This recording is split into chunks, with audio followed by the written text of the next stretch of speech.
What's up everyone, welcome back to another video. On today's episode we're going to be working on the Audi S4 sitting right behind me. For all of you new viewers out there, this is a 1993 Audi S4 with the 5-cylinder turbo motor. This particular version has the Garrett 3071R turbo with all the supported mods. From the factory, these things were pretty hefty, so we are going against the grain and turning this into a more track-focused build. So I've already gone ahead and removed a ton of weight. We no longer have AC, heat, all of that. I've also removed a ton of the stock wiring. So today we're going to finalize the engine harness. I'm running all new wire for our new standalone ECU. And we also have to finish our crank breather setup. So by the end of the episode, I want this thing to be running on its brand new ECU. Let's get started. So the crank breather is located underneath the intake manifold. And from the factory, it comes with this rat's nest of lines feeding from the valve cover, and then lines going to the intake manifold. We are going to replace that and just have one single output to our catch can. From the factory, this breather isn't really baffled well, so a ton of oil comes out, which is why we are replacing it with this aftermarket unit that has some nice baffling as well as steel wool. And we'll also get the AN12 output. So now we're just going to remove the valve cover as well as the spark plug boots. Just a few Allen bolts around the perimeter.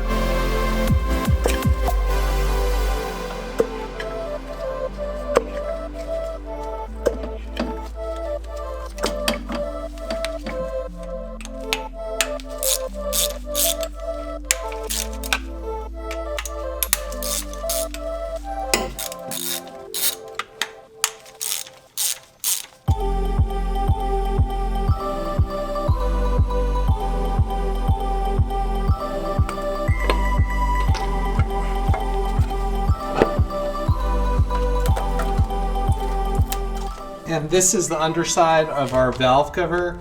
As you can see, we have our rear breather from the factory on the rear passenger side, and you can see that there's no baffling. So when you're accelerating or in a high G turn, this is known to cause problems and will pretty much siphon oil straight to your catch can. So we do want to add a solution that's a little bit better than that. And I found this vented breather fitting that is baffled.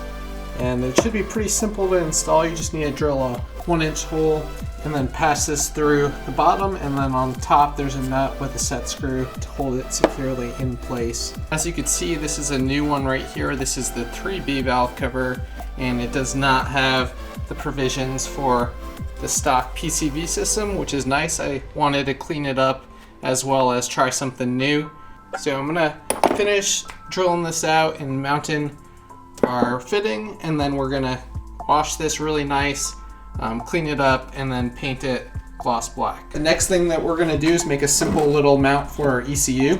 So I made a little outline with the mounting points that we'll drill out, and then we'll fold 2 legs over and then have some feet that stick out so that we could bolt this down to the floor.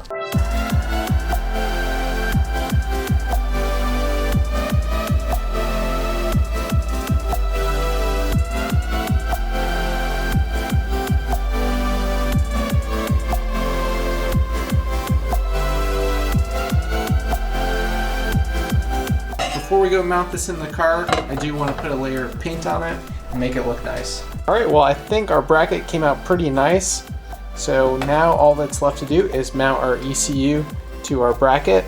Speaking of which, I decided to go with the MaxxECU Sport just because I feel like for the price it has a ton of features, not to mention it does natively support the Audi 3-trigger system, so we won't have to worry about adding a new crank trigger wheel or anything like that. It's based out of Sweden, and all around Europe I've just read a ton of good reviews about it, especially on S2 forums, so I figured why not give it a shot. To mount the ECU, we'll be using nut and bolt combinations with some rubber isolators to absorb some vibrations.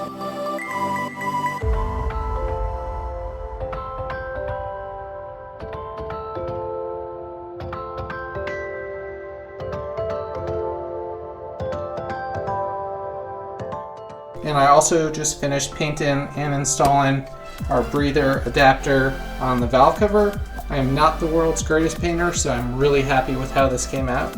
We have a new valve cover gasket right there, so we'll get both of these installed.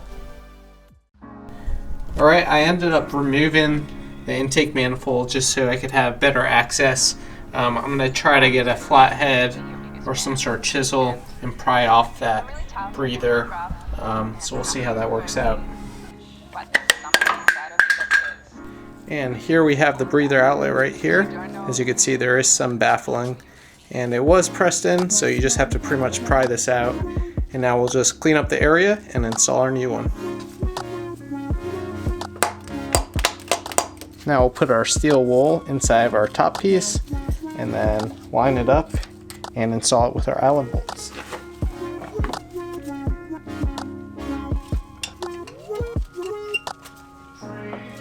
Alright, now I'm going to start plumbing it. I'm going to run this line from my crank breather to this Y, one of the sides of this Y joint, and the outlet's going to go to the catch can, and the other side is going to go to my valve cover breather.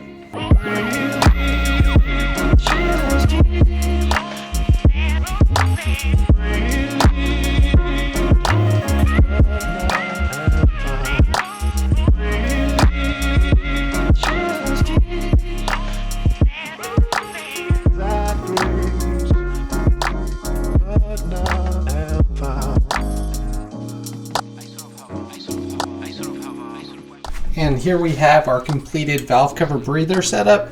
So you can see we have our fitting up here, running our hose to our Y fitting where our catch can is. So our whole breather setup is good to go. Good, check that off the list. Now we just have to wire in the ECU.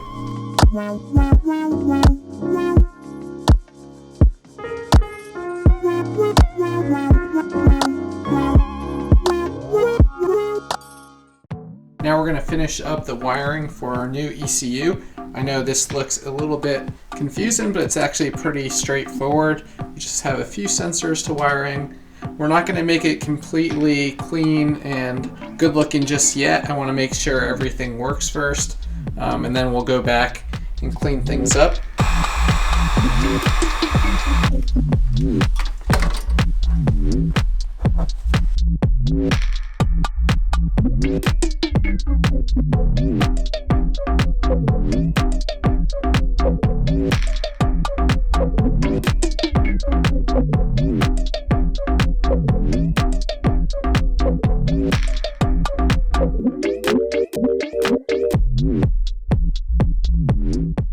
Alright, so now all of the wiring is sorted out. I know it looks super messy right now, so we now have to install our throttle body as well as our intercooler piping. So we're going to get that knocked out of the way, and then we're going to connect to the ECU for the very first time and configure everything. When we're doing this, I do want to warn you guys, you do want to disconnect your coil packs just in case you configure something incorrectly. You don't want to burn those out. And then after that, we're going to verify the base timing. On this car, there's a mark on the flywheel, so it's going to be a little bit trickier to find, but we're also going to look at the cam gear as well. Once we have all of that sorted out, we'll try starting it for the first time. Alright, so at this point, I have verified the timing with this timing gun on the cam gear as well as the flywheel. I do also want to just make sure that all of my injectors are firing in the right order, as well as my coil packs, before I turn on the fuel and try to start this thing. In the MaxxECU software, it's actually super easy to test. You could just check which outputs you want to test, and you could go through all of those one by one. So it's pretty nice and handy to make sure everything's wired correctly.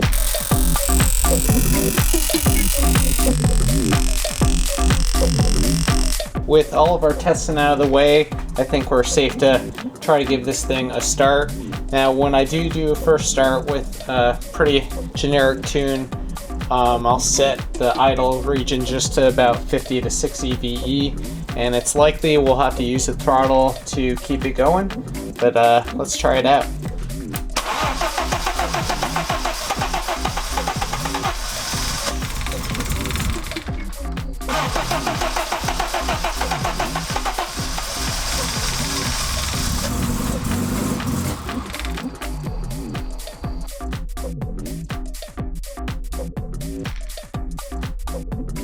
Alright guys, that's going to do it for today's episode.